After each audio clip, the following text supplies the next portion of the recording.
The silence of the Libyan desert in April 1941 was a deception, a breathless pause before the inevitable eruption of violence that would define the siege of Tobruk. General Erwin Rommel, the Desert Fox, watched his armor glinting under the relentless North African sun, entirely confident in the machinery of the Third Reich. His panzers were the apex predators of modern warfare, steel beasts designed to crush infantry lines and encircle enemies with terrifying speed. In his mind, the Australian defenders dug into the perimeter were merely delaying the inevitable, waiting to be overrun by the mechanical superiority of the Afrika Korps. But as the sun began to dip and the assault commenced, the narrative of invincible German armor collided with a brutal reality. By nightfall, the sand was littered with the burning husks of 17 tanks, nearly half of the attacking force destroyed or disabled. The assault had collapsed not because of a single miracle weapon, but because of a lethal, layered puzzle of destruction. While heavy artillery and mines did the catastrophic damage, the gaps in the defense were filled by a weapon that military critics had already written off, a weapon that fired a massive .55 caliber round and kicked like a mule. This is the story of the Boy's anti-tank rifle, a misunderstood tool of war that proved that obsolete is a word used by bureaucrats, not by soldiers fighting for their lives. To understand why this rifle mattered, one must understand the terrifying paralysis that gripped military planners in the 1930s. The First World War had introduced the tank, but the interwar years had perfected it. As engines grew stronger and armor plating grew thicker, the infantryman was left in a position of existential dread. A soldier on the ground facing a tank had only two options: run or die. There was no middle ground. The British War Office, staring down the barrel of a potential future conflict in Europe, demanded a solution. They needed a weapon that a single man could carry, a portable cannon that could punch through steel at combat ranges, yet cost a fraction of a field gun. The challenge fell to Captain Henry Charles Boys, a brilliant designer at the Royal Small Arms Factory at Enfield. Working under the classified codename Stanchion in October 1934, Boys understood that this was a physics problem as much as a mechanical one. To punch through armor plate, you didn't just need a big bullet, you needed velocity. You needed to take a massive chunk of lead in steel and propel it at speeds that would shatter metal upon impact. The result of this engineering challenge was a beast of a weapon, a rifle that looked like a standard bolt action on steroids. It stretched over 5 feet long and weighed a crushing 36 pounds, a burden that required a two-man team to transport effectively over rough terrain. It fired a specially designed cartridge, the .55 Boys, which was essentially a heavy machine gun round scaled up to nightmare proportions. The early Mark I ammunition pushed a 60-gram bullet at nearly 750 meters per second, a staggering amount of kinetic energy for a shoulder-fired weapon. Later, as tank armor thickened, engineers developed the Mark II round, a lighter, faster projectile, and eventually experimented with tungsten cord ammunition to claw back penetrative power. But Captain Boys never saw his creation in action. In a tragic twist of fate, he died in November 1937, just days before the rifle was officially adopted. In his honor, the War Office named it the Boys Rifle, though German intelligence reports throughout the war consistently and confusingly misspelled it as Boys, assuming it was a possessive noun rather than a proper name. However, the tragedy of the Boys Rifle wasn't the death of its inventor, but the reputation it acquired among the men who had to fire it. It was a weapon that demanded a physical price from its operator.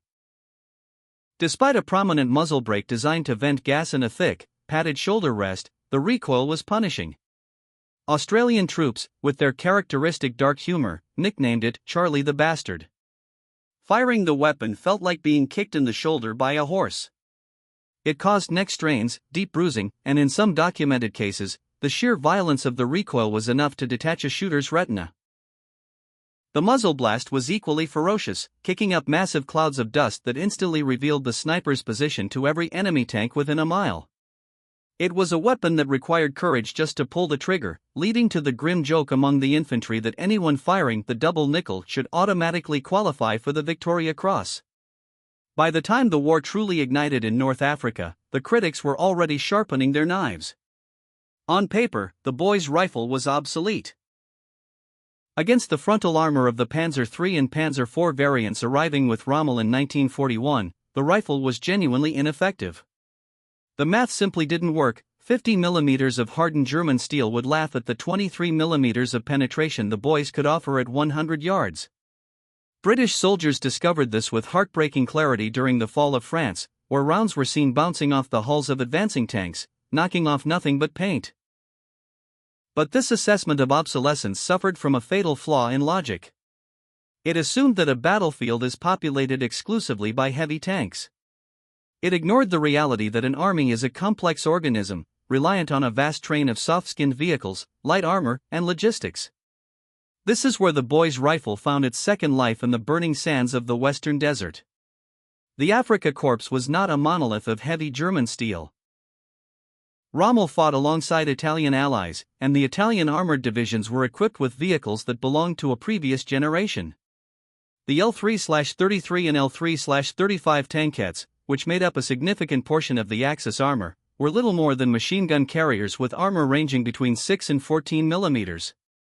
This was paper-thin in the world of anti-tank warfare, and it was well within the kill zone of the boy's rifle. Even the heavier Italian M13/40 tanks had vulnerabilities that a skilled marksman could exploit. Beyond the tanks, modern warfare ran on petrol and ammunition. Every panzer division was trailed by a long, vulnerable tail of fuel trucks, half-tracks, staff cars, and armored reconnaissance vehicles like the German SD KFC 222. The boy's rifle could tear these vehicles apart from 500 yards away, turning a supply column into a burning roadblock and starving the frontline tanks of the fuel they needed to move.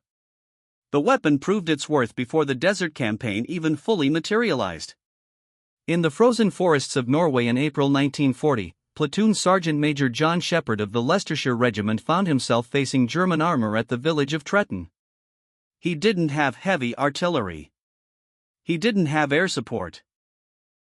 He had a boy's rifle, a weapon he had reportedly never fired before that morning. Yet, with the methodical calm of a professional soldier, he engaged the advancing steel, putting multiple armor-piercing rounds into the lead tanks. He didn't just annoy them, he stopped them. 2 German panzers were permanently disabled, forcing the rest of the column to withdraw. It was one of the earliest recorded instances of British infantry destroying German armor in the Second World War, a feat achieved by a weapon that the manuals said shouldn't work. A month later, during the chaotic retreat to Dunkirk, Sergeant William Gilchrist of the Irish Guards held a street corner in Boulogne for 2 hours. With his battalion retreating and the Germans pressing in, he used his boy's rifle to set a tank on fire, blocking the road with its burning carcass. He refused to leave his post until the weapon physically jammed from the heat of continuous firing. But it was at Tobruk where the rifle was integrated into a masterclass of defensive warfare. General Leslie Morshed, commanding the Australian Rats of Tobruk, understood that he couldn't beat Rommel by matching tank for tank. Instead, he built a trap. The defensive perimeter was not a single line, but a deep, layered zone of death. The outer crust was designed to let the tanks pass through, separating them from their infantry support. Once the tanks were inside the killing ground, the heavy artillery and 2-pounder guns, the real tank killers, would open fire from concealed positions. But a defense system has gaps. Heavy guns cannot be everywhere, and they are too valuable to waste on trucks or scout cars. This is where the boys' rifle teams operated, threading through the entire defensive network. They were the sharpshooters of the anti-armor world, engaging the light vehicles, the reconnaissance units probing for weaknesses, and the infantry carriers. When Rommel's assault collapsed on April 14, 1941, it wasn't just because of the big guns. It was because the British and Australian forces presented a wall of fire where every caliber of weapon had a specific job, and the boy's rifle filled the gaps that kept the system airtight. The utility of the weapon extended far beyond the deserts of Africa, finding a strange and brutal validation in the jungles of the Pacific. Here, the enemy was different. The Japanese Imperial Army did not rely on heavy armor in the same way the Germans did. Their tanks, like the Type 95 Hago, were designed for infantry support in rough terrain, not for tank-on-tank duels. The Type 95 carried armor that was often less than 12 mm thick, making it fatally vulnerable to the 55 caliber round. At the Battle of Milne Bay in Papua in August 1942, Corporal John Francis Patrick O'Brien of the Australian Infantry faced a Japanese armoured assault. In the claustrophobic confines of the jungle, where engagement ranges were terrifiedly short, O'Brien used his boy's rifle to devastating effect. The tank he engaged, perforated with multiple holes, now sits in the Australian War Memorial, a silent testament in steel to the stopping power of a useless rifle. Perhaps the most bizarre and spectacular success of the weapon occurred during the raid on Makin Island. United States Marine Corps raiders, lacking a portable anti-tank weapon of their own, had borrowed boys' rifles from Canadian stocks. During the assault, 2 massive Japanese seaplanes landed in the lagoon to deliver reinforcements. These were not tanks, but they were large, metal skin machines crucial to the enemy's logistics. The Marines on the shore didn't have anti-aircraft guns, so they leveled their anti-tank rifles at the water. The heavy rounds tore through the thin aluminum hulls of the aircraft. One plane erupted into a fireball on the water. The second, attempting to flee, was shredded by sustained fire and crashed into the lagoon. In that moment, a rifle designed to kill tanks in France became an anti-aircraft weapon in the Pacific, proving that the ingenuity of the soldier on the ground always outstrips the imagination of the designer in the laboratory. The Germans, for their part, had a complicated relationship with the concept of the anti-tank rifle. They utilized their own version, the Panzerbuchs 39, which was technically superior to the boys, offering 30 mm of penetration. Yet, the German High Command, obsessed with technological perfection, ceased production of their rifle in November 1941, deciding that if it couldn't kill a heavy tank, it wasn't worth making. This decision highlighted a fundamental difference in philosophy.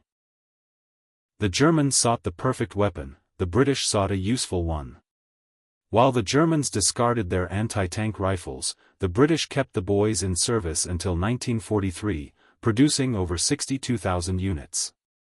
That number represents 62,000 infantry positions that had some answer to an armored threat, rather than no answer at all. It represented 62,000 potential threats to supply trucks, light tanks, and armored cars. Eventually, technology did march on. By the middle of 1943, the boys' rifle was being phased out in favor of the PIAT, projector, infantry, anti-tank, a spigot mortar that used a shaped charge to burn through armor rather than kinetic energy to smash through it. The PIAT was effective, but it was its own brand of nightmare to operate. The boys' rifle faded from the front lines, relegated to training units or handed off to resistance movements in occupied Europe, where it continued to harass German supply lines until the final days of the war. Its legacy, however, is not one of obsolescence, but of pragmatism. The story of the boys' anti-tank rifle is a lesson in the definition of utility. In the sterile environment of a testing range, shooting at a perpendicular plate of heavy armor, the weapon was a failure. But war is not a testing range. War is a chaotic, messy ecosystem of targets. It is a place where a fuel truck is just as important as a tank, where a light reconnaissance vehicle can do as much damage as a platoon of infantry. The critics who called the rifle useless were looking at the wrong targets. They were obsessed with the idea that an anti-tank rifle must be able to kill the strongest tank on the battlefield. The soldiers knew better. They knew that if you could kill the supply truck, the tank would stop anyway. They knew that if you could punch a hole in a scout car, the enemy artillery wouldn't know where to fire. Today, these rifles sit in museums from Canberra to London, cold steel artifacts of a desperate time. Some of them still bear the scars of the desert sand or the jungle rot. They are heavy, awkward, and brutal things, relics of an era when individual soldiers were asked to shoulder the weight of stopping a mechanized blitzkrieg. But if you look closely at the history, at the unit diaries of the Rats of Tobruk or the citation of Sergeant Gilchrist, a different picture emerges. It is not the picture of a failed weapon. It is the picture of a tool that did exactly what it needed to do in the gap between the old world and the new. It didn't win the war alone. No single weapon ever does, but it bought time. It held the line. It turned the invincible advance of the Axis powers into a grinding war of attrition. And for the men who carried it, terrified but standing their ground as the steel monsters rolled toward them, the boys' rifle offered the one thing more valuable than penetration statistics: it gave them a fighting chance.